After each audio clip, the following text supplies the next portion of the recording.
अस्सलामुअलैकुम। हाँ जी, तो यार क्या हाल चाल है हम सब के। आई होप एकदम मज़े में होंगे आप सब। Welcome back to another video.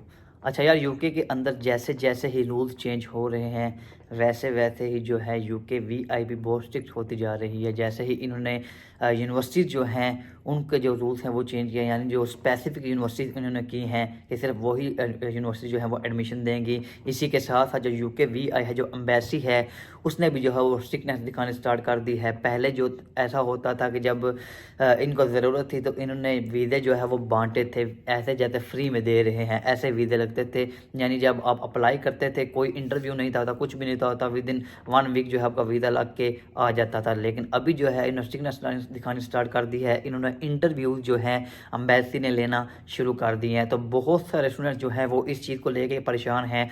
किसी को जो है वो इंटरव्यू की कॉल आ चुकी है, कोई जो है वो वेट कर रहा है, किसी का इंटरव्यू होना है अभी, या कोई जो है वो दे चुका है। तो मैंने सोचा इस पर एक वीडियो बनाऊं कि यार अम्बेसी इंटरव्यू क्या होता है, इसमें क्या वो आपसे चीज़ पूछते हैं, क्यों, कितनी ये बड़ी बला है कि मतलब हम इस चीज़ की बहुत ज़्यादा टेंशन ले जाते हैं। यार एक बात है कि आप किसी भी चीज़ को अपने ऊपर जितना हैवी करोगे आप उसके नीचे उतना ही दबते चले जाओगे। तो इंटरव्यू भी उसमें से एक चीज़ है कि आप जितना ज़्यादा पैनिक होंगे उस चीज़ को लेके, आप जो है उतने ही कह लें कि कन्फ्यूज़ होंगे, उतने जो है वो आपका कॉन्फिडेंस लूज होगा और आपसे चीज़ें जो है वो डिलीवर नहीं हो पाएंगी।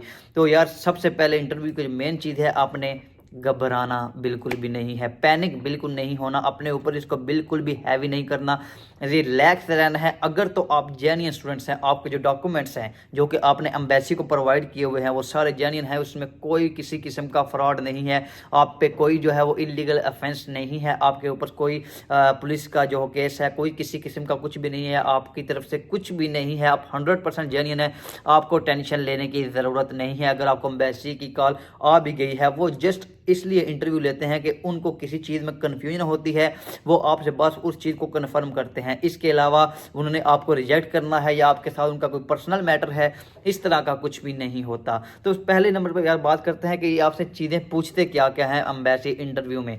सबसे पहले बात करते हैं पर्सनल इन्फॉर्मेशन। पर्सनल इन्फॉर्मेशन यार ये वही है जो आप अपने बारे में जानते हो, जो आपने उनको डॉक्यूमेंट्स जो है वो प्रोवाइड किए हुए हैं, जो जो उस पर चीज़ें लिखी हुई हैं वो सारी एक दफ़ा आपसे दोबारा पूछ सकते हैं कि अच्छा जी भाई बताएं, आपने ये डिग्री की है, आपने ये कोर्स किया, फलां किया, कितने से किया, क्या क्या आपके बारे में पर्सनल इन्फॉर्मेशन जितनी होगी वो आपसे पूछ सकते हैं। तो वो तो सारी बात है आपको पता होगी।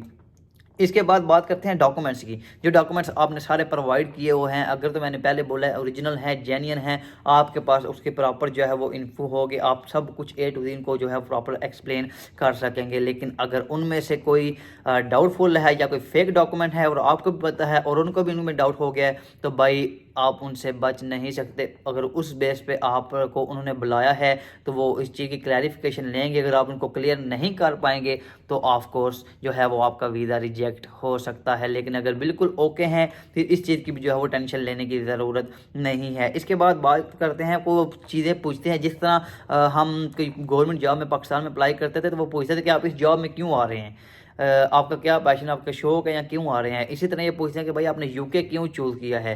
तो आप यार उनको सिंपली बताएं कि UK is the land of opportunity जो है वो बहुत ज़्यादा है यूके के अंदर। तो यही इसलिए बेटर लगा कि हम अपने कंट्री में रहने के बजाय इस कंट्री में जाके अगर हम स्टडी करेंगे तो बेटर जो है वो ऑप्शन हमें मिलेंगे, बजाय इसके कि हमारा जो कंट्री है वो यानी तरक्की पजीर मुल्क है और जो यूके है वो वेल सेटल्ड और तरक्की याफ्ता मुल्क है, तो डेवलप्ड कंट्री है। तो इसमें जो है वो अपॉर्चुनिटी ज़्यादा हैं, इसमें जो है वो तालीम जो है वो हाई स्टैंडर्ड की है। तो इसलिए मैंने जो है ये यूके चूज़ किया है। तो इसके बाद आप पूछ सकते हैं कि आपने ये यूनिवर्सिटी क्यों चूज़ की है। तो भाई उनको बोलें कि ये टॉप रैंक जो है वो यूनिवर्सिटी है यूके के अंदर। इसके अलावा जो आपका कोर्स है, आपके रेलिवेंट जो कोर्स है वो आपको इसी यूनिवर्सिटी में मिला। आपने 2-3 यूनिवर्सिटी जो है वो सर्च की थी, उनको बताएंगे मैंने ये यूनिवर्सिटी चेक की है, यही चेक की है, लेकिन मेरा जो रेलिवेंट कोर्स है मुझे इसी यूनिवर्सिटी के अंदर मिला है, तो इसलिए जो है वो मैंने इस यूनिवर्सिटी को प्रेफर किया है।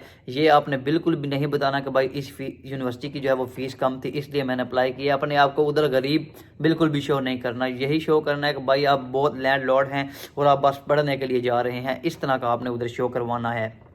इसके बाद बात करते हैं ये कोर्स आपने क्यों चेंज किया है। यानी अगर तो आपका कोर्स वही है जो कि आपकी प्रीवियस स्टडी है उसके रिलेटेड आपने कोर्स चूज़ किया तो वो इतना इसका क्वेश्चन नहीं बनता। लेकिन अगर आपको वो पूछते हैं कि अगर आपका कोर्स चेंज है, मतलब जिस तरह पहले मेरा था एमएससी फिजिक्स के बाद मैं जो है वो मैनेजमेंट की फील्ड में आ गया, तो आपसे पूछते हैं कि आपने कोर्स क्यों चेंज किया, तो उनको बोलें कि यार मैंने जो मतलब रिसर्च किया इस चीज़ पर, जो मैं प्रीवियस अपनी स्टडी लेके चल रहा था और जो मैंने अभी किया, तो ये जो है आगे मतलब आने वाले दौर में जो है इसी को लेके आगे मैंने चलना है, इसी का जो है आगे यूज़ होने वाला है इस कोर्स का, इस चीज़ का जो अगर हम इस पे रिसर्च करेंगे तो इसी रिसर्च के बेस पे जो है वो आगे काम आने वाला है। तो इसलिए मैंने जो है ये चूज़ किया है। फील्ड चेंज करना कोई बड़ी बात नहीं है, लोग फील्ड चेंज करते हैं 2-2 3-3 साल बाद भी लोग फील्ड चेंज कर लेते हैं, मेडिकल के हाफ में आके लोग फील्ड चेंज कर लेते हैं, तो इतनी बड़ी बात नहीं है। तो इसका जो है वो आपने सिंपल सा जो है वो इस तरह आंसर दे देना है। इसके अलावा वो आपसे पूछ सकते हैं कि चलो ठीक है, अगर आप उधर जाते हैं, स्टडी आप कर लेते हैं, तो स्टडी के बाद आप क्या करेंगे, तो आप उनको बोलने कि जैसे कि हमने बताया कि ये यूके जो है वेल सेटल्ड कंट्री है, इधर जो स्टडी का स्टैंडर्ड है वो बहुत हाई है, इधर से स्टडी जारी बात है हम रिसर्च अच्छे तरीके से करेंगे, उधर स्टडी कंप्लीट करने के बाद हम अपने मुल्क में जो है वो वापस आएंगे ताकि अपने मुल्क के लिए कुछ बेहतर कर सकें। जारी बात है जब हमने उधर से चीज़ें सीखी होंगी तो हम इम्प्लीमेंट करेंगे अपने मुल्क में आके। ये उनको नहीं कहना कि भाई मैं उधर सेटल होने जा रहा हूँ, मैं उधर क्यों आगे पीछे हो जाऊँगा, कुछ भी इस तरह का नहीं कहना।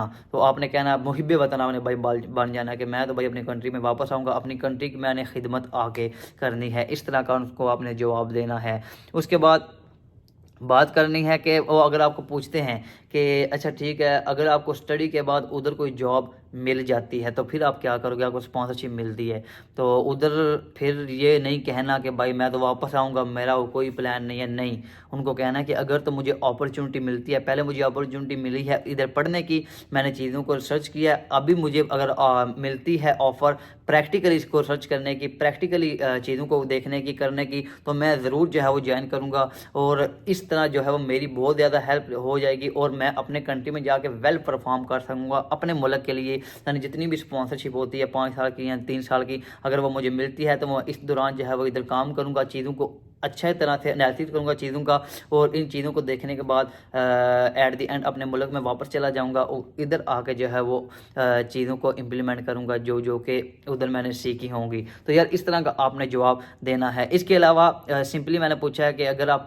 से वो बैंक स्टेटमेंट का पूछते हैं कि आपने बैंक स्टेटमेंट भाई किधर से बनवाई है, तो अगर तो आपने कोई चीज़ सेल की है, कोई यानी प्रॉपर्टी सेल की है, कोई गाड़ी सेल की है, तो उनको बताएं कि मेरा भाई ये प्रूफ है, ये मेरे पास डॉक्यूमेंट है, ये हमने प्रॉपर्टी सेल किया है, डॉक्यूमेंट गाड़ी सेल की है, इसकी वो डॉक्यूमेंट्स हैं, आप उनको जो है वो प्रोवाइड कर सकते हैं।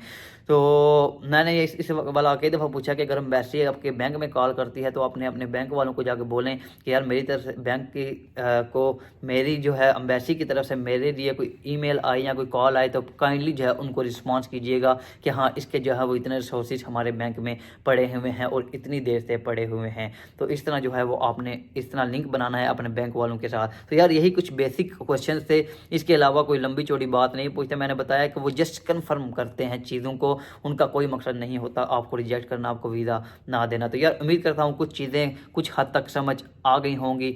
वीडियो अच्छी लगे वीडियो को लाइक लाजमी कीजिएगा, चैनल पर नए हैं तो चैनल को सब्सक्राइब करना मत भूलें। इंशाल्लाह मिलेंगे नई वीडियो के साथ, तब तक के लिए अल्लाह हाफिज़।